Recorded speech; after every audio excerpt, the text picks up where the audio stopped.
안녕하십니까. 돈을 향한 당신의 말초적 신경을 인정하라. 경제적 본능에 충실한 방송을 만들겠습니다. 경제적 본능인데요. 오늘은 부동산 얘기를 준비했습니다. 그 폭락 오적 중에 한 분입니다. 최상욱 커넥티드 그라운드 대표 모셨습니다. 최상욱 부동산 심부름센터를 운영하시면서 최부심이라는 이름으로도 유명한데요. 우리의 영원한 주제 집값에 대해서 얘기를 좀 나눠보겠습니다. 안녕하세요. 예, 안녕하십니까. 최상욱입니다. 폭락 오적 언제 되신 거예요? 아 저 아픈 닉네임인가? 아니요, 아니요. 그냥 이제 유튜브를 통해서 보여지는 이미지를 우리가 페르소나라고 부르는데 네. 제 페르소나가 알려진 게 20 년부터였거든요. 네. 그때 이제 코로나 기간을 맞아서 유튜브를 많이 보셨고 음. 그 당시 저는 이제 시세 안정파였으니까 시세 안정파. 거기 학파가 좀 예. 강하게 있죠. 네. 네. 시세 안정파였기 때문에 그때 대차게 틀리면서 20 년, 21년 큰 상승장이 오면서 그때 제 이미지가 고착화된 것이 지금까지 어. 쭉 이제 소비되고 있다고 생각해서 뭐 그런 부분에 대해서는 제가 불만 갖고 그럴 건 아니라고 생각합니다. 그래요? 아니 그런데 지금 사실 최부심 우리 대표님이 유명하신 이유는 단순히 집값이 이렇다 저렇다라고만 설명해 주시는 게 아니라 이걸 좀 정치 사회학적인 시각으로 좀 많이 설명을 해 주셔 가지고 그런 부분에서 되게 인기가 많으신 것 같더라고요. 네. 뭐 건축가를 전공했고 제 주거론을 제일 좋아했거든요. 어. 그리고 도시학 쪽에서도 되게 관심이 많았었기 때문에 음. 막 과거에 전원도시 이론이나 어. 클래런스 페리 근린주구 이론이나 모르겠어요. 이런 거가 그러니까 거기서부터는. 예. 근린주구 이론이 얼마 정도의 면적에 어떤 학교 하나에 몇 아. 명 정도가 모여 네네네. 사는 게 제일 좋냐. 예. 그게 지금도 0.6 제곱킬로미터니까 신길 뉴타운만한 사이즈의 어허. 학교 하나 있고 아. 광역 간선도로로 둘러싸여 있고 그 안에 도로는 차도가 얇은 게 음음. 이제 교통사고도 많이 안 나고 아이들 사망 사고도 없고 안전하다. 어. 이제 그런 이론들이 과거에 많이 있었고 또 대도시는 얼마나 커져야 되냐. 몇 어허. 백만 명까지 살 수 있냐. 그래서 저희가 이 예. 대표님을 모신 이유도 사실은 많은 방송이 있어요. 근데 우리가 경제적 본능을 표방을 하고 있는데 사실 돈을 버는 것도 중요한데 그 돈을 통해서 우리가 결국 이루고자 하는 게 이제 행복이잖아요. 네. 그 행복이라는 가치를 두고 봤을 때 어떤 제반 조건이 갖춰져야 되느냐에 대해서 고민을 하시는 것 같더라고요. 네. 요즘에는 저도 이게 잠깐 딴 길로 새면은 음. 요즘에 우리나라도 고령 초고령 사회로 가잖아요. 내년부터 완전 초고령 확정이고요. 물론 요즘은 60 대도 갑자기 영 피프티 영 우리 60가 나올 40 대시죠? 예정이라서 우리 네 40 뭐 대면 지금 소위 영 젊은 40 축이에요. 예. 그런데 젊은이. 이게 건축에서도 음. 일본의 경우에는 단독주택에 방에 잡고 일어서는 지지봉이 있거든요. 오. 노인들이 많으니까 예. 네. 그리고 전반적으로 배리어 프리 디자인을 해서 음. 계단이라든가 이런 것보단 경사로 램프.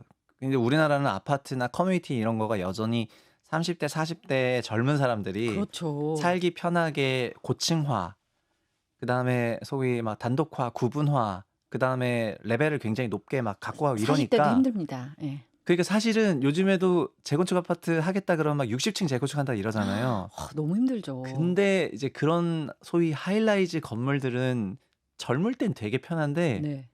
이게 시니어 연령대가 되면은 안 좋거든요. 갑자기 투자적 관점에서 생각하면 네. 길게 보고 뭐 이른바 똘똘한 한 채를 한다면 60층 건물은 나중에 가격이 많이 떨어지겠네요. 저는 거기가 젊은 사람들이 많은 도시에서는 선호도가 높다고 음. 생각하지만은 이제 시니어분들이 점점 많아지는 상태에서는 거동이 종전만큼 편하지가 않기 때문에요. 음. 그래서 길도 이제 넓은 길은 걷기를 부담스러워하세요, 도로가. 그래요? 예, 우리나라처럼 막 6 차선, 8 차선을 베이스로 깔아 버리면은 음. 도로 폭이 24 미터를 넘어가고 네. 24 미터가 뭡니까? 막 48 미터 넘어가면은 도보로 다닐 때 그게 네 그거를 못 힘들구나. 그럴 건너가요. 수 있겠네요. 그래서 왕복 2 차선의 소위 6 에서 그러니까 12 미터, 18 미터 도로 막 음. 아니면 길어 봐야 24 미터 도로 정도를 겨우 건너가시는 건데 그런 걸 고려하면은 현재 우리의 전반적인 아파트 단지들은 다 노인 친화형 단지는 아니거든요. 그렇네요. 그런데 테헤란로바. 엄청나게 많은 사람들이 신축 아파트가 노인 친화형이라고 생각을 하더라고요. 어. 그래서 진짜 어디서부터 이런 것들이 일어났나를 생각해 음. 보면은 결국은 좋은 비싼 아파트가 노인 친화형이라고 생각하시는 것 같은데 음.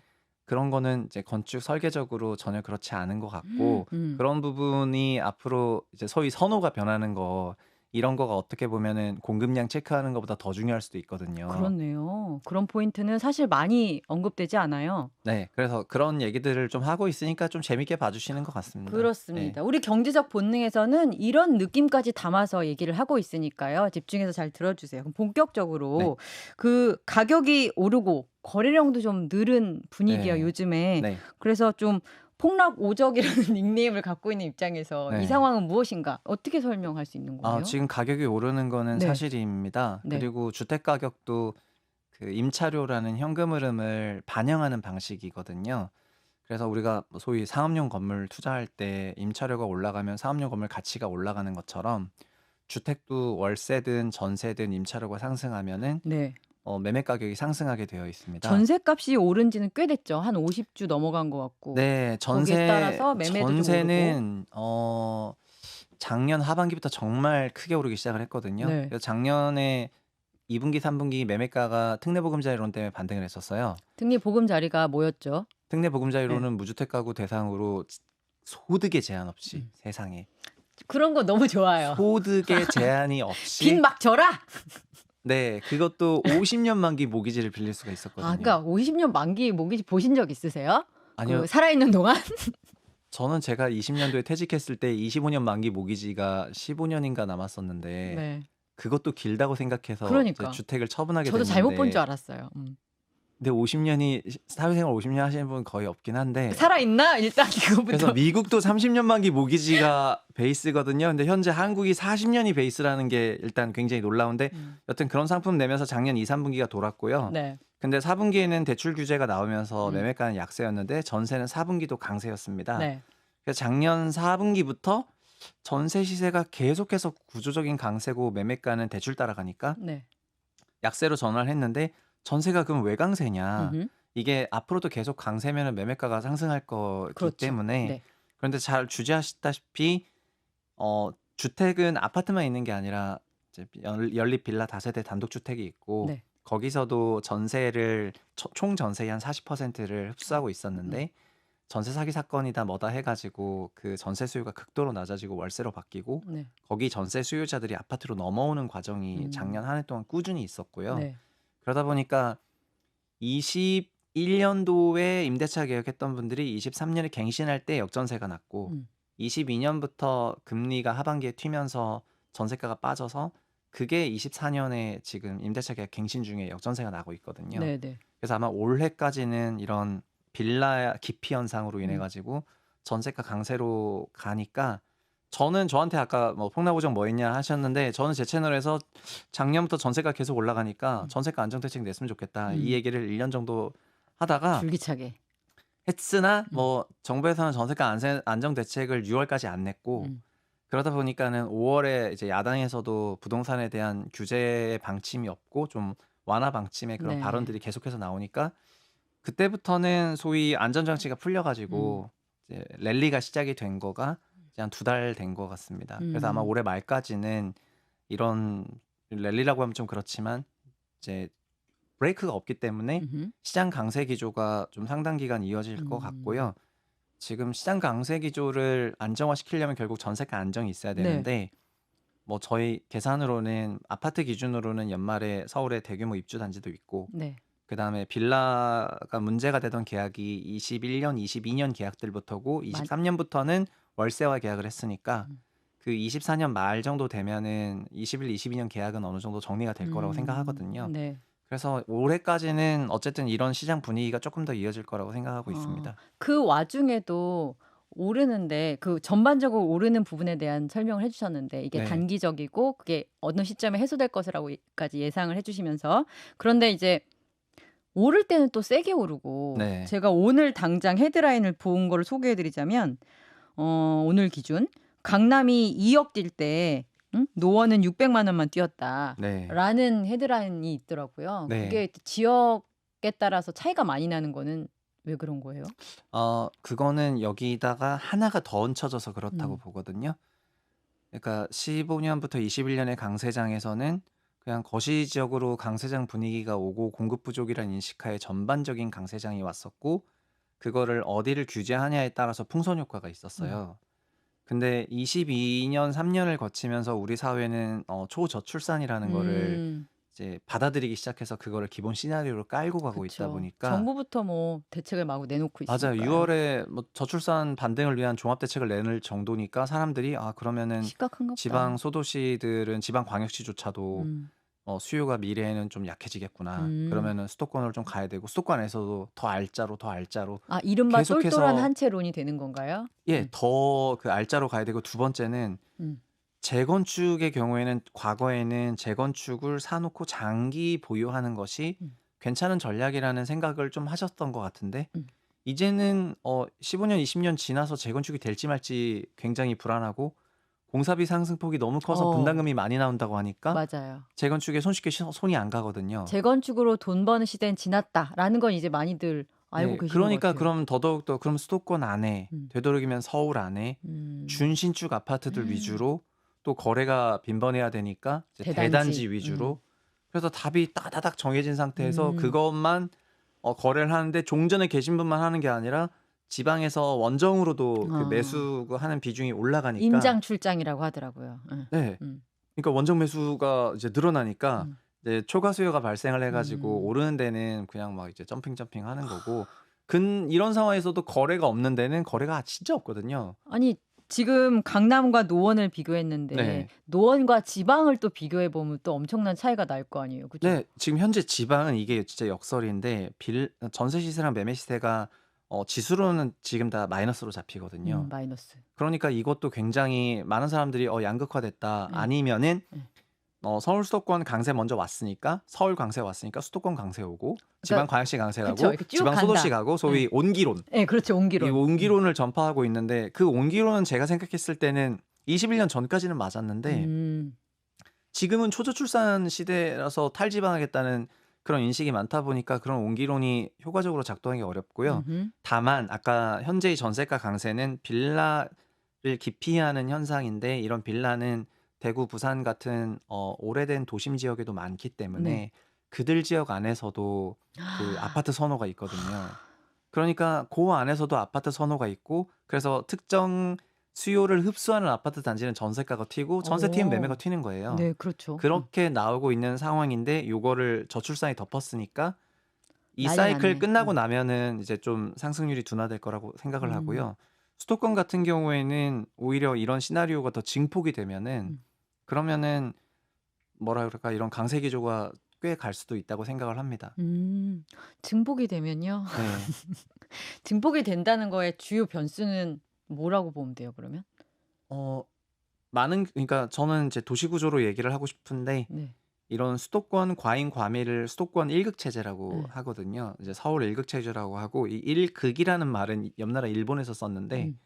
도쿄권의 1극 체제라고 해서 음. 수도권의 33%가 살거든요. 음.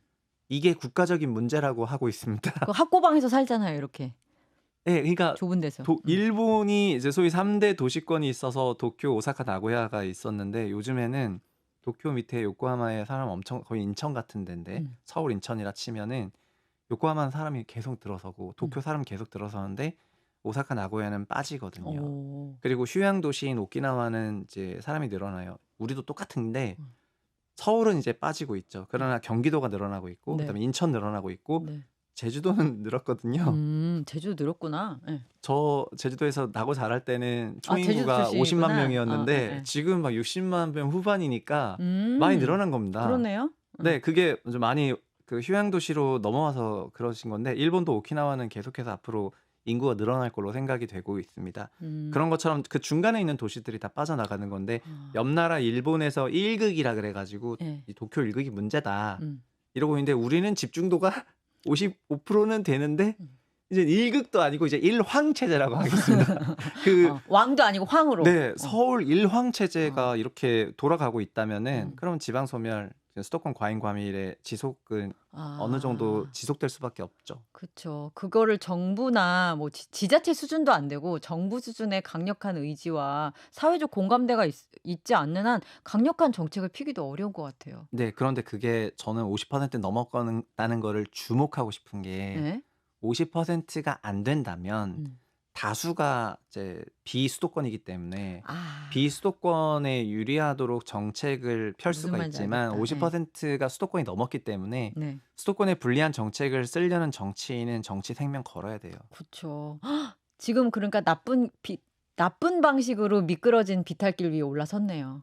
네. 음. 그거를 근데 뭐 좋아하시는 분도 계신 거고요. 이제 그쵸. 수도권 거기에 내가 이해 더 당사자인데. 맞아요. 수도권 더 어. 커지니까 예. 수도권 좋아하시는 분도 계시고 지방에 계신 분들은 지방의 임차 수요가 약해진 거를 체감하고 계실 거라고 저는 믿거든요. 어. 어. 특히 16년, 17년부터는 지방에 있는 제조업 일자리가 많이 쇠퇴하면서 음. 수도권으로 넘어오는 그런 20대, 30대 사람들이 폭증했기 때문에 음음. 그런 기조 속에서라면은 뭐 계속해서 서울로 먼저 왔다가 수도권에 정착하는 과정을 계속 거치게 되는데요. 그래서 막 서울조차도 출산율은 굉장히 낮지만 음. 0.5명이지만 음. 뭐 내가 뭔 문제가 있는데 어차피 20대는 음. 다 서울로 올 건데 이런 생각이다 보니까 낮은 출산율로 인해서 보육과 교육 기능이 없어지고 있는데 음. 그거를 좀 못 느끼는 것 같습니다. 어. 서울시에서도 성인이 돼서 오니까 음. 밑에서부터 잘하는 게 아니라 음. 요 기능은 없어지고 음. 있거든요. 그런가요? 그래 네, 그래서 맞죠. 지금 학교 없는 데도 많고 음. 산부인과 없는 서울 25개 구 중에 3개 구가 산부인과 없어 가지고 음. 지금도 1 년에 100 명씩 구급차 안에서 출산을 하고 있습니다, 대한민국에서. 그런 것까지 아세요? 음. 제가 분석왕 채널에서 이제 의학도 좀 다뤘어 가지고 그러니까 병원을 못 찾아 가지고 그 상식적으로 출산율이 이렇게 낮으면은 서울에 있는 산부인과 망할 것 같지 않습니까? 음. 그렇게 될 것 같습니다. 그래서 아. 이게 기능들이 없어지고 있는 게 많다 보니까 예. 그런 전체적으로 그냥 집값만 보시다 보면은 음. 주택 가격이 올라가면은 그게 종합적으로는 큰 문제가 없는 것처럼 묘사될 때가 음. 많은데 내부적으로는 여러 썩고 기능들 있네요. 그런 구조 상황인 것 같습니다. 그렇습니다. 이 경제적 본능이라는 게 우리가 본능적으로 돈이 많은 거는 어떤 나의 수많은 욕구를 채우기 위함인데 네. 거기서 돈만 많으면 뭐 하나? 당장 애를 내가 구급차 안에서 낳아야 되는데 네. 이런 상황이 될 수도 있는 거죠. 그러니까 좀 넓게 볼 수 있는 지금 시각을 제공해 주고 계신데요. 그래서 그런가 지금 부동산 시장을 그래서 표현한 게 제가 의미심장해서 네. 한국 역사상 가장 기분 나쁜 상승장이다. 네, 제가 그렇게 썼는데 역사상 기분 나쁜 상승장이다. 도대체 기분이 얼마나 나쁘셨길래. 그동안의 한국 자산 시장의 상승장은 네. 한국의 성장률과 궤를 같이 했기 때문에 그러니까요. 그냥 그거는 그냥 우리나라가 실질 성장률 플러스의 국가고 잘 사니까 집값도 오르는 거지. 네, 이렇게. 네, 맞습니다. 뭐 일부 과상승했던 기간이 있었는데 늘 가계대출을 좀 풀어줄 때였고 네. 그런 걸 제외하면은 다 좋았었는데 올해 작년과 재작년을 거치면서 전 국민이 저출산을 기본 내재화하면서부터는 학습했죠. 네. 네, 그런 다음부터는 같은 지방을 바라보는 인식이 많이 달라졌다 생각하거든요. 제 블로그나 아니면 제 뭐 이런 데 유튜브에 와서 댓글 다시는 분들 중에서는 네. 자기는 계속 이 고향에서 나고 자라고 여기가 너무 좋은데 음. 언제부턴가 이제 다 저출산이라고 하고 지방 소멸 얘기를 하니까 자기가 집을 사야 될 때 여기를 사는 게 맞나라는 생각이 들었다는 거예요. 충분히 경제적으로 합리적인 생각이죠. 네, 그래서 정말 고민을 했는데 그래서 그냥 본인은 월세 살면서 투자는 서울에다가 전세 끼고 매수를 했다. 여기 이제 주택을 갈아타는 게 좋을까 하다가 그냥 월세로 가고 했다. 아니면 뭐 전세로 가고 이런 글을 하거든요. 네. 그러니까 사람들로 하여금 그 도시 구조의 변화와 지방 소멸의 이슈를 받아들이면서 거기서 경제적 판단을 하게 하면은 굉장히 불행해지거든요. 지금 그냥 대부분 그러고 있습니다. 예, 그러니까 어떤 물가라는 거는 매우 음. 안정적이어서 존재도 없어서 내가 내 생활에 맞춰서 의사 판단을 했을 때 그냥 그게 자기 인생에 따른 의사 판단하는 건데 네. 현재 우리 대한민국 국민들은 얼마나 저도 포함해 가지고 스트레스 받는 부분이 주택 가격이 어떻게 될까? 정책이 어떻게 될까? 인구 출산율이 구조가 어떻게 어떻게 될까? 될까? 이런 것 따라서 언제가 적정 시점일까? 아니면 그러니까요. 사도 될까 말아도 될까? 사실 사도 될까 말아도 될까 이 고민 자체가 안정적인 주거 상황에서는 별로 나올 필요가 없거든요. 필요하면 사는 거죠. 네, 그게 정말 그죠? 지금은 진짜 그 말이 너무 당연한 말인데 요즘 네. 잘 안 하는데 저도 14년도에 첫 집을 살 때 그냥 제가 1억 모아놨고 그다음에 결혼하면서 집이 필요하니까 제 수준에 맞는 돈 3억짜리를 사야 되겠다 이래서 대출 받고 샀거든요. 네. 집값이 올라갈까 말아야 될까 이런 건 아니었습니다. 근데 언제부턴가는 이제 좀 더 자산적인 관점의 그 인식이 광범위하게 퍼졌고 네. 그게 15년, 21년을 경험하면서 그렇게 됐다 생각을 하거든요. 음흠. 그러니까 지금은 자산 베이스의 선택을 해야 된다는 점에서 매우 불행하고 자산 베이스를 기준으로 선택할 수밖에 또 없는 게 아까는 모아놓은 돈에 맞춰서 살 수 있는 집이 존재하던 시절이 있었지만 네. 지금은 모아놓은 돈으로 살 수 있는 집이란 건 존재하지 않습니다. 네. 따라서 일종의 투자금을 받아서 사야 되는 입장이기 때문에 투자하듯이 집을 사야 되는 거예요. 아, 진짜 그게 진짜 문제예요. 네, 그러니까 현재 전체적으로 집값 레벨이 너무 올라갔어요. 그렇습니다. 그래서 사실은 시차를 두면은 우리 소득도 실질 성장률 플러스면 소득이 올라가거든요. 그래서 저는 이제 몇 년 지나면은 어느 정도는 소득이 다시 메이크업을 하면서 주택 가격이 지금처럼 높아 보이는 효과는 없을 거라고 생각하는데 전세가가 이렇게 튀도록 그 전세 기능이 망실되는 거를 어느 정도 1년간 방치하다 보니까 주택 가격이 다시 위로 튀어가지고 이제 네. 다시 또 싸지는 효과보다는 가격이 소득 대비 달아나고 있거든요. 그렇죠.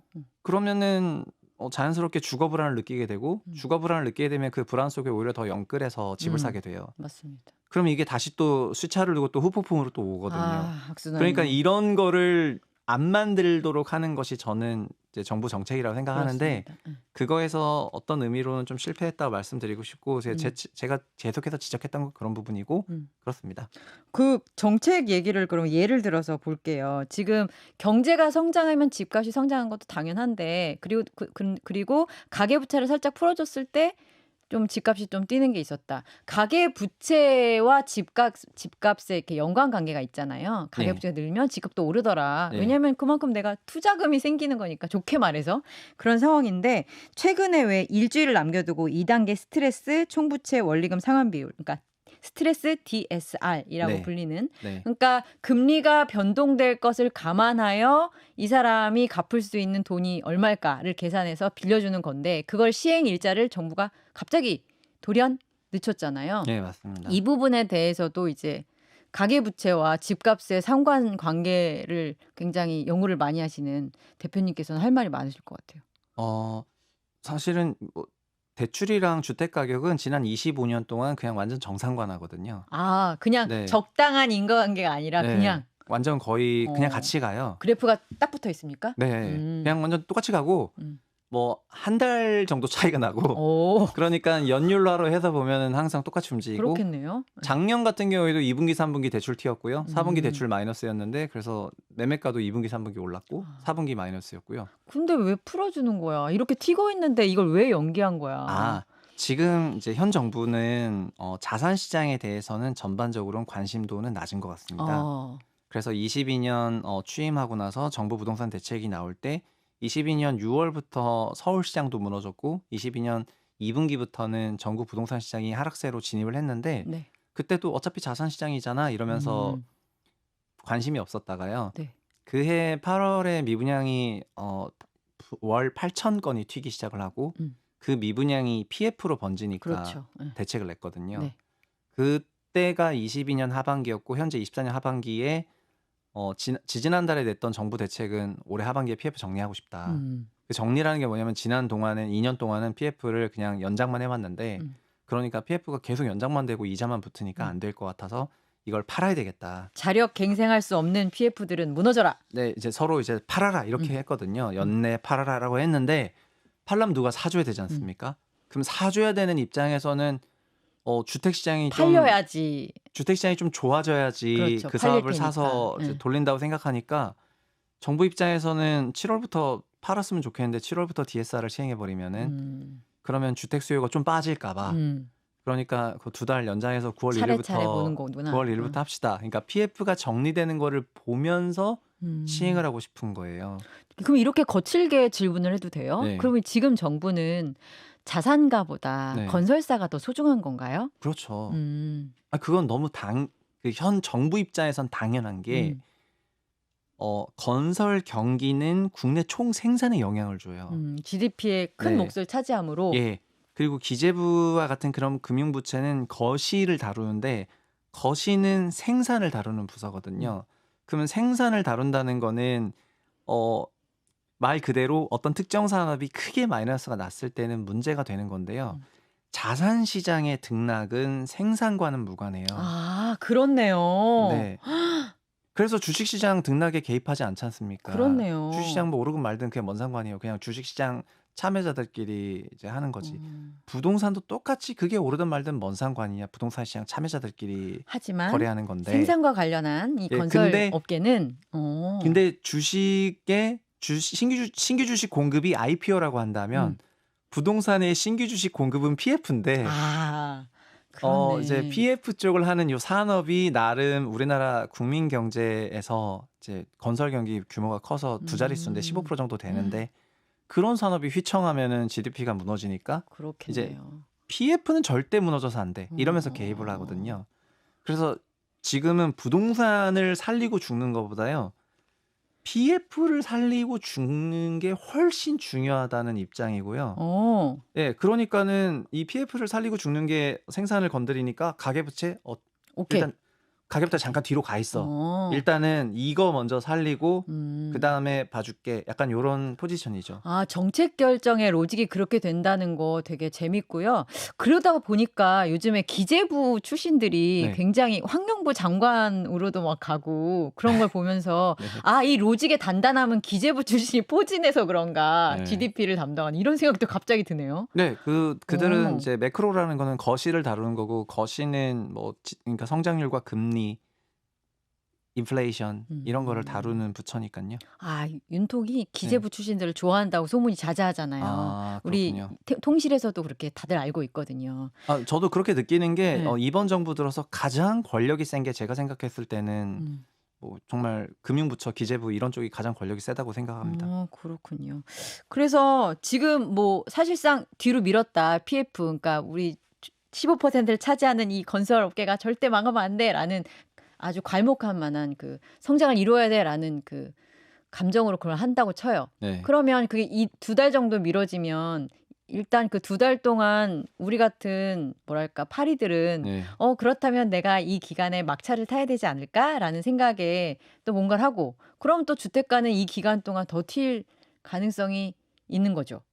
그게 사실은 이미 7월 기준으로는 그 강세장에 불이 좀 붙었지 않습니까? 네. 서울 기준으로는.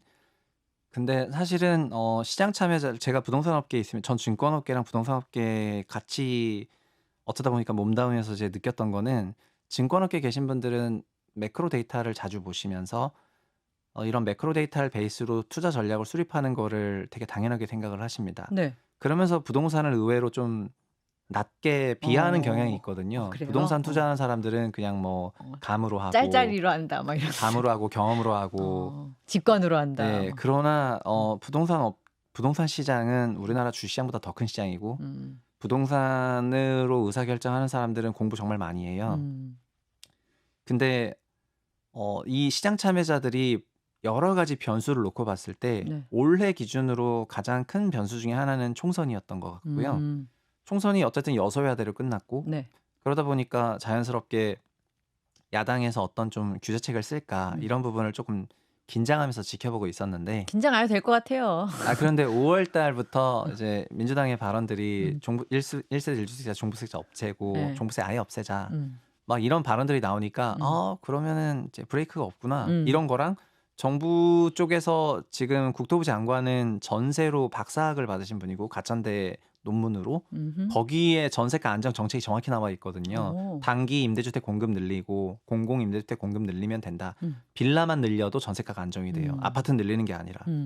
빌라는 6개월이면 지어지기 때문에 그것만 해도 되는데 그거를 이제 1년간 안 했기 때문에 제가 그렇게 잘하시는 분이 그런 전세가 안정 대책을 안 내는 거는 전세가를 좀 올리고 싶어 했던 거고 전세가를 올리고 싶어 했던 거는 전세가가 결국은 매매가에 연결되기 때문이고 그거를 매매가를 하는 올리고 싶은 이유는 건 결국은 PF PF다. 때문인데 그러니까 그러면 올해 하반기까지는 이제 이런 생각을 이제 시장이 다 했는데 여기에 억제기가 민주당이었다고 생각하거든요. 그 억제기까지 벗겨졌으니까 폭주 중이군요. 그래서 정확히 말하면 5월 셋째 주부터 그냥 랠리한 거예요. 그 발언 나오고 다음 주부터. 그래서 제가 이런 얘기를 종종 하면은 뭐 민주당 잘못이냐 막 이런 얘기를 하는데 그나마 어떻게 보면 그들은 자신들이 억제기라는 걸 좀 알았으면 좋았겠는데 몰랐던 것 같아요. 네, 그걸 몰랐던 것 같습니다. 본인들이 억제인 걸 모르고 그냥 소위 다음 대선을 위한 막 그런 포석의 과정에서 그런 기능을 해버리니까 사실은 17년 6월 달에도요. 문재인 정부 첫 들어오고 나서 김수현 사회수석이 다시 재임명되고 저분이 어떤 부동산을 낼지 완전 쫄아 음, 있었는데 음, 6.17 부동산 대책인 걸 발표하면서 조정지역 3개 늘렸거든요. 음, 그러니까 조정지역이 38개인데 41개가 된들 뭔 의미가 있는가. 이미 음, 38개가 음. 있는데 약하네. 너무 약하네 하면서 막 안도 랠리가 있었어요. 음, 그러니까 한 달 반 후에 8.2 대책이라는 걸 내면서 우리가 너무 물 대책을 냈다. 음. 센 대책을 냈어야 되는데 이러면서 냈는데. 워딩을 세게 했거든요. 음, 저는 5월에 그 지도부의 발언이 그런 효과를 만들었고 이게 한 달 음, 반 동안 랠리를 일으키고 있다고 생각을 하고 음. 지금 참여자들은 그래서 그러면 지금 현재 기준으로 봤을 때 시장을 위협할 수 있는 요인들이 뭐가 있을까? 매크로적으로는 음. 미국 대선밖에 없는 거고요. 음. 그다음에 음. 그다음 뭐 뭐 나머지 지표들은 다 우호적으로 갈 거고 아하. 그다음에 정책은 기본적으로 PF가 정리되는 과정에서는 부양책이 나올 거고 그렇게밖에 할 수 없다. 그러면은 지금이야말로 랠리의 그 음. 타이밍이구나라고 생각해서 완전 적극적으로 들어오는 거라고 생각을 아. 합니다. 오케이. 단기적으로는 우리 아까 잠깐 저출산 얘기를 또 했지만 그건 네. 진짜 장기로 본 거였다면 네. 단기적으로는 되게 우호적인 환경 속에서 랠리가 펼쳐질 수밖에 없는 부분을 좀 염두에 두고 움직이셔야겠네요. 움직이실 분이 혹시나 있다면? 예. 그런데 잘 음. 아시겠지만 뭐 거래량이 올랐다고는 하나 네. 어 5년 평균 비보다는 저조하고 음. 그리고 거래량이 올라가는 거가 뭐 이제 시장이 활성화되는 신호이긴 하지만 음. 제가 생각할 때는 그런 건 있는 것 같습니다. 사실은 지금은 주택 가격이 너무 높아져 버렸기 때문에 네. 그 너무 높아. 사고 싶어도 못 사는 경우가 많고 네. 지금 집을 사시는 분은 종전주택 처분하고 사시는 분이 일반적이에요. 그렇지 않고서는 돈 뭉치를 못 네. 구하니까요. 그러니까 신생아론을 받아서 이제 6억 이하 주택을 사시거나 음. 아니면 종전주택 처분하면서 네. 처분 가액이랑 더해서 대출받고 사시거든요. 음. 그러다 보니까 거래가 구조적으로 올라오기가 조금 어렵고 종전 거래가 음. 종전주택이 팔려야 돼요. 아. 그러니까 그런 거가 좀 그렇죠. 없다 보니까는 아직 완전히 그 정상화로 된 건 아닌 것 같고 네. 뭐 신생아론도 어떻게 보면은 미래 수요를 좀 땡겨 쓰는 거니까 그쵸. 그게 그 프로그램이 끝났을 때는 또 수요 어. 공백이 존재하거든요. 그렇죠. 그래서 그냥 지금 막 시장 올라간다고 이제 막 마음 쫄아 가지고 패닉 네 상태에서. 패닉 바잉을 하시지 마시고 음. 지금처럼 높은 주택 가격이 현실 어느 정도 유지된다 하더라도 음. 그게 이제 영원히 유지된다거나 이제 그렇게 음. 생각하기보다는 그냥 자기 소득 기준과 대출 기준에 맞춰 가지고 합리적으로 대응하시길 바라겠습니다. 알겠습니다. 현재 이제 집값이라고 불리우는 우리의 영원한 과제 상황에 대해서 지금 설명을 해 주셨습니다.